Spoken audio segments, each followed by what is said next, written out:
러브인 브리즈번 제17화 기억에 남겨진 사람들 0000년 호주.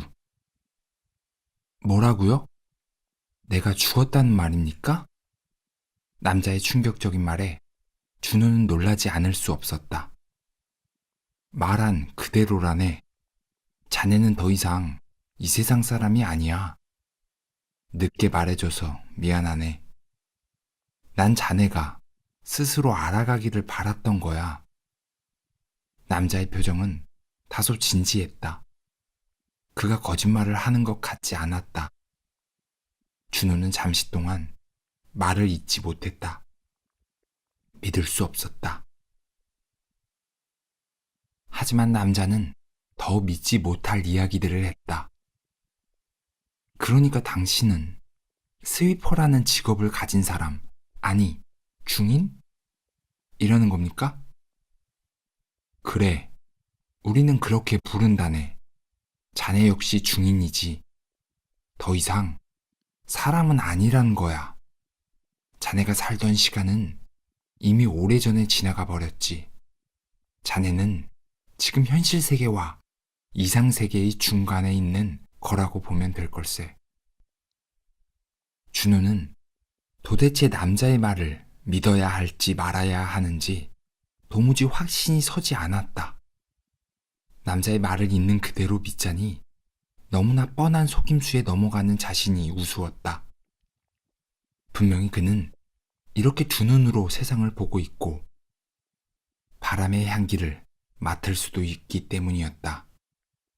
그렇다고 남자의 말을 믿지 않자니 지금까지 남자가 알고 있던 그의 모든 것들은 너무나도 완벽한 사실이었다. 준호는 점차 불안한 마음을 숨길 수 없었다. 자리에 털썩 주저앉아 한참 동안 혼란스러웠다. 얼마의 시간이 흐른 후 마음을 가라앉히고 조심스레 남자에게 물었다. 솔직히 나는 당신의 말을 믿지 못하겠어요. 아니, 믿을 수가 없어요. 갑자기 나타난 사람이 나에 대해서 모두 알고 있지를 않나. 잃어버린 기억을 찾아주겠다고 하지를 않나. 이제는 내가 죽었다고요? 지금 이게 말이 된다고 생각하세요? 물론 충격이겠지. 지금 자네는 자네가 죽었다는 것을 믿으려 하지 않으니까 믿을 수 없겠지.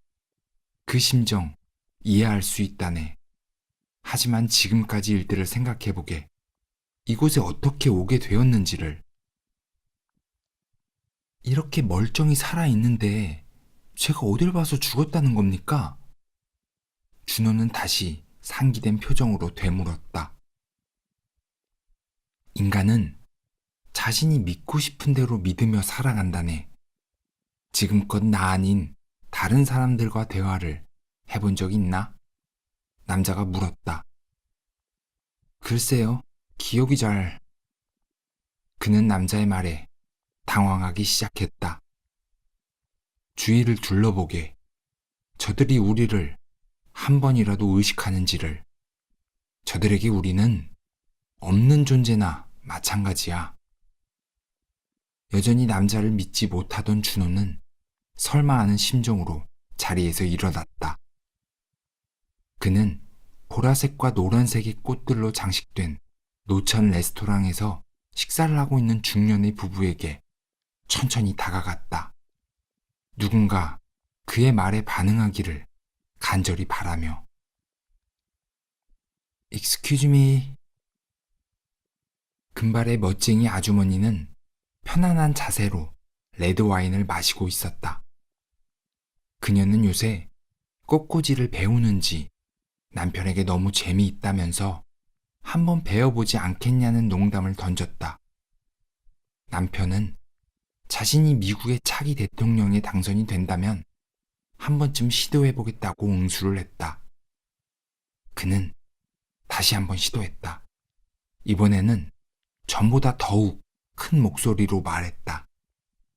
헬로, 익스큐즈 미.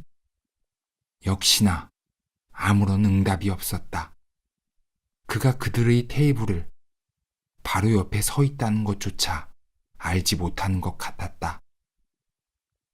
이 사람들이, 여보세요, 내가 안 보여요? 그들의 웃음소리만이 메아리가 되어 돌아올 뿐이었다.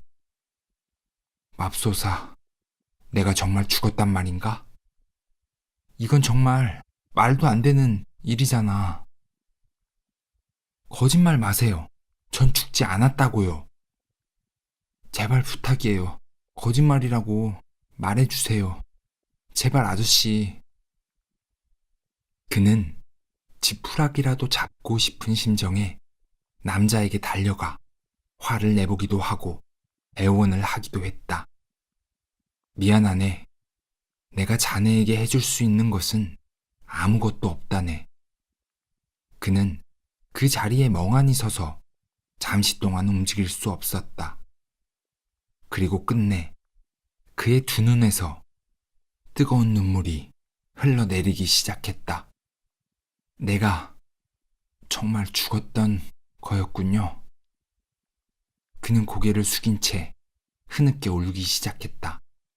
서럽게 울고 있는 그에게 남자가 천천히 다가섰다.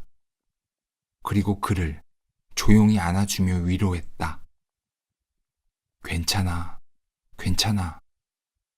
모든 사람들은 언젠가 죽는다네. 어떤 사람들은 조금 일찍, 또 다른 사람들은 그보다 조금 늦게 말이야. 그러니 너무 슬퍼하지 말게나. 아버지가 아들을 위로하는 것처럼 그를 위로했다. 그리고 남자는 계속 말을 이었다. 오래 살고 짧게 사는 것은 그다지 중요한 게 아니야.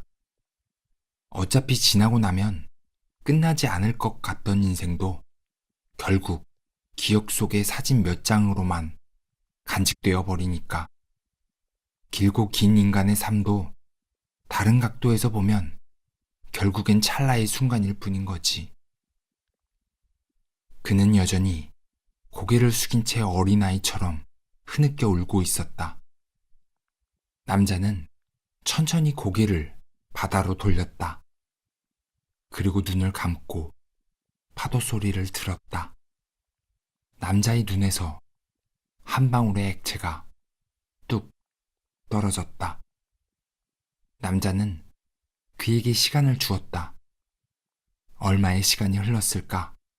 남자가 말을 꺼냈다. 자네, 인간의 삶에서 진정으로 중요한 것이 무엇인 줄 아나?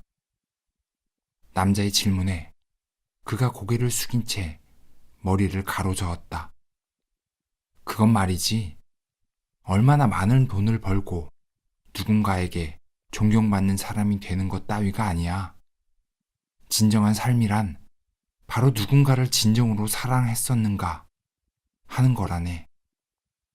1분을 사랑했던, 100년을 사랑했던 시간은 아무런 의미가 없어. 준호가 그제야 고개를 들었다. 그의 얼굴은 온통 눈물로 범벅이 되어 있었다. 제가 슬픈 것은 저의 죽음 때문이 아닙니다.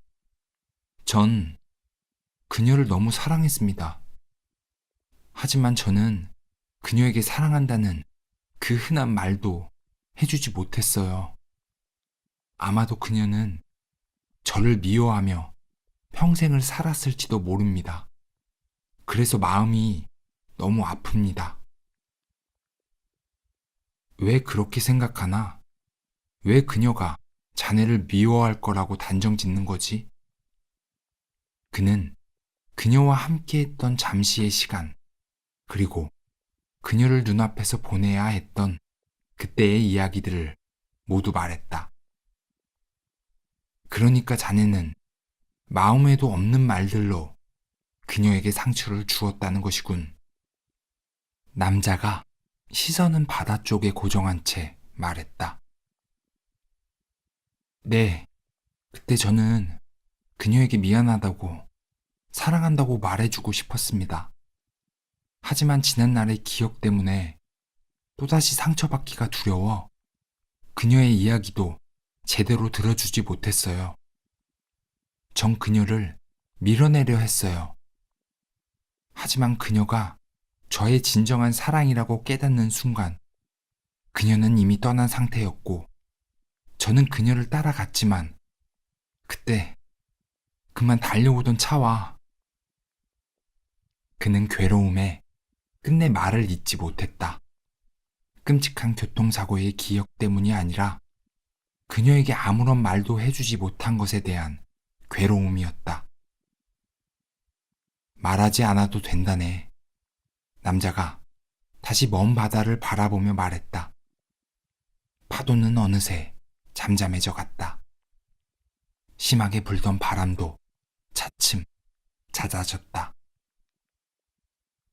이제 자네가 왜 이곳을 떠나지 못하는 건지 알겠나?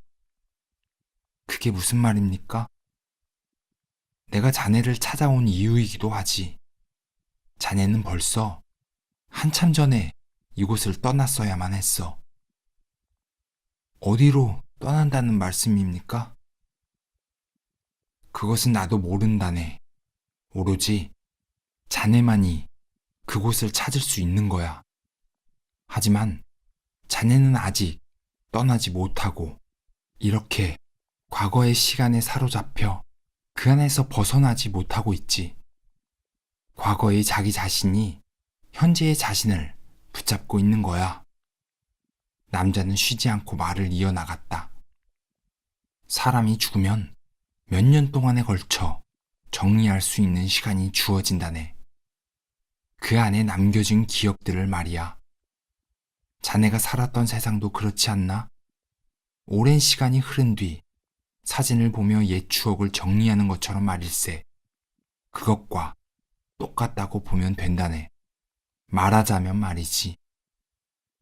그럼 전 언제 떠날 수 있나요? 그가 반신반의하며 물었다.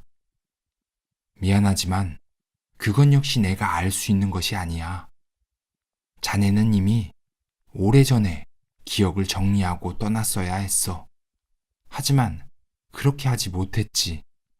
결국 자네가 기억을 정리할 수 있도록 도우려고 내가 이곳으로 자네를 찾아온 것일세. 남자는 잠시 숨을 고른 뒤 계속해서 말을 이어나갔다. 나는 단지 도움을 줄 뿐이라네. 그 이상, 그 이하도 아니지. 모든 정답은 자신에게 있다는 사실을 잊지 말게나. 나는 어디로 떠나려고 했을까? 내가 떠나지 못했던 이유는 정말 그녀 때문이었을까? 호주, 브리즈번. 엄마, 또 나와 계셨어요? 어이구, 우리 혜민이 왔네. 점잖은 미소로 자신의 딸을 반겨주던 그녀는 손녀를 보자 어린애처럼 박수를 치고 좋아하며 달려가 어디서 힘이 솟았는지 손녀를 번쩍 안았다. 우리 아가 할머니 보고 싶었어요? 손녀가 할머니의 품에 안겨 고개를 끄덕였다. 그녀는 오랜만에 보는 손녀가 너무나 사랑스러워 어쩔 줄을 몰라 했다. 딸의 방문이 뜸할 때면 직접 차를 운전해 손녀를 만나러 갔지만 이제는 몸이 더욱 안 좋아져 그마저도 힘들어졌다. 그래서인지 그녀는 그 어느 때보다 더 딸의 방문을 기다렸다. 엄마, 몸은 어떠세요? 아이리는 아버지와 어머니의 행복했던 젊은 시절이 고스란히 담겨있는 액자를 내려놓으며 말했다. 괜찮다. 걱정할 거 없어. 그녀는 어머니를 모시고 싶어 몇 번이고 자신의 집으로 가자고 설득했지만 어머니는 아버지와의 추억이 깃든 집을 절대로 떠날 수 없다는 말만 되풀이하시곤 했다. 집안은 온통 아버지와 함께 찍은 사진들로 가득했다. 그 무엇보다 어머니가 아끼는 것들이었다. 아이리는 아버지를 향한 어머니의 한결같은 사랑이 존경스러웠다. 따뜻하게 간직한 기억들. 그것들이 어머니의 보물이었다. 어머니는 가끔 사진 속 아버지의 모습을 보며 추억에 잠기곤 하셨는데, 그럴 때면 어머니의 입가에는 너무나도 행복한 미소가 번졌다. 어머니뿐만 아니라 그녀에게도 아버지는 특별한 존재였다. 아버지는 다른 그 누구보다도 자상한 분이셨다. 아버지는 그녀가 최선을 다하는 모습을 지켜봐줬고 항상 응원의 말을 아끼지 않으셨다. 브리즈번 시티. 그녀는 어머니와 딸을 뒷좌석에 태우고 시내로 차를 몰았다. 어머니가 아버지와 자주 가시곤 했던 보타닉 가든을 끼고 강이 흐르는 곳에 위치한 레스토랑에서 식사를 하기로 했기 때문이다. 어머니께서는 브리즈번 강을 마주보고 있는 그곳에서 식사하시는 것을 늘 좋아하셨다. 그곳에서는 잔잔한 물결을 만들며 강을 따라 연락선들이 오고 가는 모습이 보이고 오랜 세월 변하지 않고 은은하게 빛나는 스토리 브릿지가 있었다. 이런 이유 때문인지 어머니는 이곳이 좋다고 하셨다. 2009년 2월 26일 아일랜드 더블린. 아직 한겨울인 아일랜드의 수도 더블린에는 비가 주룩주룩 내리고 있었다. 트리 정중앙에 하늘로 뾰족히 솟은 120m 높이의 원형 철탑 더블린 스파이어를 바라보고 서 있었다. 높다란 하늘 위로 구름이 잔뜩 끼어 있어 그 끝이 보이지 않았다. 아일랜드 사람들은 도시의 상징이자 명물인 이 탑을 흉물스럽다고 말하지만 그의 생각은 달랐다. 회색빛의 외로운 느낌의 도시 이미지와 잘 맞아떨어지는 차가운 탑이었다. 마치 어마어마하게 거대한 주사 바늘을 연상케 했다. 건설 당시 온갖 비난을 받았던 파리의 에펠탑처럼 더블린 스파이어도 언젠가 오랜 세월이 지나면 또 다른 평가를 받게 될 것이다. 더블린은 매일같이 흐리고 비바람이 불어 도시 자체에 우울함이 깊게 배어 있다. 영화 원스의 분위기 그대로였다. 디지털 시대를 살고 있는 아날로그 같은 사람들의 모습들, 잿빛 보도블럭과 좋기 몇십 년은 된 것 같은 낡은 옷차림들. 흔히 초록의 나라라고 하면 아일랜드를 생각하지만 그곳은 초록이 아니라 회색빛이 가득한 도시였다. 밤이 되면 더블린 시내 어디에서도 스파이어 끝에서 반짝이는 불빛을 볼 수 있다. 그 작은 불빛은 등대에 그것처럼 사람들이 어디로 가야 할지 묵묵히 알려주고 있었다. 하지만 사람들은 그 고마움을 모르고 있는 것이 분명했다. 그는 항상 방수 점퍼를 입고 다녔다. 언제 어디서 비가 올지 모르기 때문이다. 또한 집을 나설 때면 힘들게 머리를 정리할 필요도 없었다. 언제나 지치지 않고 어디선가 비바람이 불어오기 때문이다. 그가 이곳으로 온 지도 이제 거의 1년이 다 되어가고 있었다.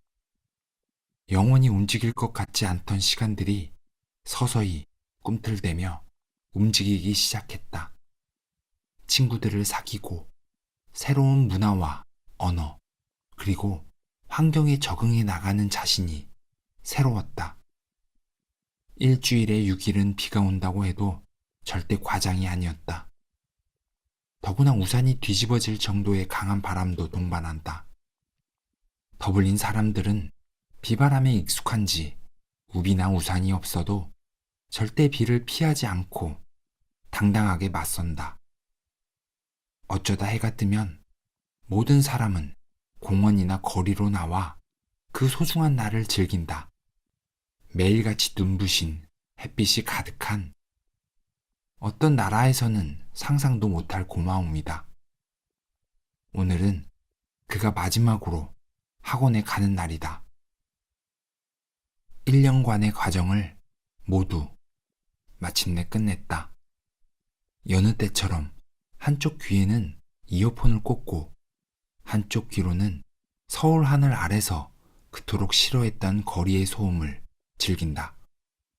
그는 1년간 이틀이 멀다 하고 끊임없이 흘러나오던 음악의 제목을 오늘은 반드시 알아내고 싶었다. 언제나처럼 그는 10분 늦게 학원에 도착한다. 학원 안은 너무도 고요하다. 그러면 그는 항상 그래왔던 것처럼 자연스럽게 화장실로 향한다. 헝클어진 머리를 이리저리 정리하고 있으면 본래 색이 무엇인지 알 수 없을 정도로 색이 바랜 체크무늬 남방을 입고 네모난 은퇴 안경을 착용한 중년의 남성 잭 선생님이 화장실로 들어오시며 한마디 하신다.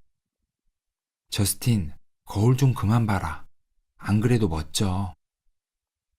외모에 별 신경 쓰지 않는 잭 선생님은 수업이 늦었는데도 거울 앞에서 멋을 내고 있는 저스틴의 모습이 도무지 이해가 되지 않는 모양이었다. 그는 이 시간만 되면 어김없이 화장실을 찾는 잭 선생님이 더 이해가 되지 않았다. 잭 선생님, 저 오늘이 마지막 수업입니다. 멋진 모습으로 들어가야죠. 그래? 축하해. 이제 한국으로 돌아가는 거야? 그는 앞으로의 계획을 전혀 세워놓지 못하고 있었기 때문에 대답을 어떻게 해야 할지 몰랐다. 모르겠네요. 생각해 봐야죠. 지각은 많이 했지만 100%의 출석률로 1년간 성실히 수업에 임했다는 증명서를 받으니 그는 감회가 새로웠다. 학생으로 다시 돌아간 것 같은 기쁨. 하지만 그 기쁨도 잠시였다. 오랫동안 정들었던 친구들, 선생님들과 헤어질 것을 생각하니 우울해졌다. 그는 그날 저녁에 같은 반 친구들이 마련해준 파티에 초대받았다. 그가 스테파니 집으로 들어서자 친구들은 서프라이즈를 외치며 환호했다. 레이, 파울로, 킴벌리, 미첼, 그리고 그를 항상 아껴주었던 레베카 선생님까지 모두 그를 위해 한자리에 모였다. 그는 친구들과 밤이 깊어가는 줄도 모르고 즐겁게 놀았다. 사람들은 자유롭게 맥주병을 들고 이리저리 옮겨다니며 대화 상대를 찾아다녔다. 그들의 파티 문화는 그런 자유로움이 있다. 그는 머리도 식힐 겸 밖으로 나왔다. 밤은 9시를 넘긴 아직은 이른 시각이었지만 거리는 사람이 살지 않는 곳인 것처럼 정적이 흘렀다. 골목의 밤은 움직이지 않고 그대로 멈춰 있었다. 그는 집 앞 보도블록에 앉았다. 가끔은 지난 과거를 잊을 만큼 이곳 생활에 푹 빠져 지낸 것 같기도 했지만 또 가끔은 그녀의 얼굴, 몸짓, 숨결이 문득문득 떠오르곤 했다. 지난 과거의 기억들이 삶에서 완전히 사라진 것은 아니었다. 길거리를 걷다가 그녀가 쓰던 샴푸 냄새에 뒤를 돌아보기도 하고 누군가의 뒷모습에서 그녀의 그림자를 발견하기라도 할 때면 혹시나 하는 마음이 들어 정신없이 그 사람을 쫓아가 보기도 했다. 때론 그녀와 함께한 시간이 정말로 존재했던 시간이었을까 하는 마음이 들기도 했지만 그녀는 그의 마음 속에서 여전히 존재하고 있는 사람이었다. 멀리서 별빛 하나가 반짝였다. 그는 그것이 진짜 별이 아닌 것을 알고 있었지만 그의 마음을 치료하는 별인 것처럼 느껴졌다. 저스틴, 밖에서 뭐해? 레베카 선생님이 손에 맥주 하나를 들고 나와 그의 옆에 앉았다. 밤을 구경하고 있었어요. 이제 곧 새벽이 되겠죠? 그리고 또 낮이 찾아올 테고, 그렇게 이 순간은 어디론가 사라지겠죠?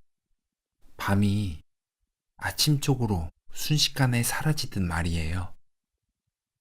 바로 여기, 지금 이 순간은 바로 우리 가슴 속에 간직되는 거지. 그녀는 자신의 손을 그의 가슴에 가져다 대며 말했다. 그는 살짝 당황했지만 이내 피식하고 웃었다. 나이는 그와 비슷했지만 어머니 같은 따뜻함으로 낯선 이방인에게 많은 도움을 주었고 또 친구가 되어 주었다. 집을 구하는 것도 그녀의 도움으로 쉽게 해결할 수 있었고 문제가 생길 때면 자신의 일처럼 발벗고 도와주는 선생님이자 친구였다. 저스틴, 난 알고 있어. 너가 상처를 가진 사람이라는 것을. 내가 너를 처음 보았을 때 너의 눈은 슬픔과 외로움으로 가득 차 있었거든. 그는 이제 괜찮아졌다는 것처럼 고개를 끄덕였지만 표정에는 어색함이 묻어났다. 사람들은 자꾸 아픈 기억을 잊어버리라고 말하지만 내 생각은 달라. 기억을 어떻게 잊을 수 있겠어? 그녀가 말을 계속 이었다. 저스틴, 너의 기억이 아픈 과거라고 해도 그런 일들은 우리 모두에게 항상 일어나는 것들이야. 세상에 너에게만 일어나는 일은 없는 거야. 물론 너에게는 세상 그 무엇보다 특별하겠지만 말이야. 물론 과거에 어떤 일이 있었든 그 기억은 너에게서 절대로 떠날 수 없을 거야. 그렇다고 해도 하루 24시간을 전부 과거의 기억으로 현재의 너를 괴롭히지 말았으면 좋겠어. 내 말이 어쩌면 우습게 들릴지도 모르지만 난 너가 아픈 기억도 소중히 간직했으면 좋겠어. 오랜 시간이 흐르고 다시 한번 되돌아보면 기적처럼 아팠던 기억이 아름다운 기억으로 변해 있을지도 모르잖아. 그가 알 수 없는 미소를 지었다. 레베카, 내가 너의 말을 전부 알아듣지 못한다는 것을 꼭 알아줬으면 좋겠어. 그녀가 다시 웃으면서 그의 말에 대답했다. 알고 있어. 하지만 넌 내 말을 내가 말하기도 전에 다 이해했는걸? 그녀의 말이 맞았다. 그는 그녀의 말을 100% 이해하지 못했지만 이유는 모르겠으나 모든 게 이해가 되었다. 저스틴, 넌 내게 너무 특별한 존재야. 그리고 저 안에 있는 친구들 역시 모두 내게 특별한 사람들이지. 너도 알다시피 사람들은 모두 각자 자신만의 특성을 가지고 있잖아. 너 역시 다른 사람으로 대체될 수 없는 거야.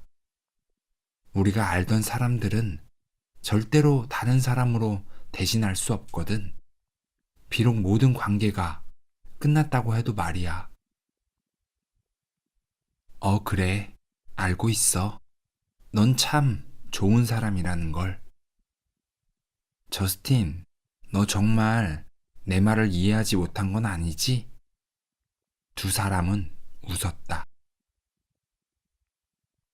어디를 가도 잊을 수 없는 감정의 거미줄이 우리를 넘어뜨리고 또 넘어뜨리겠지.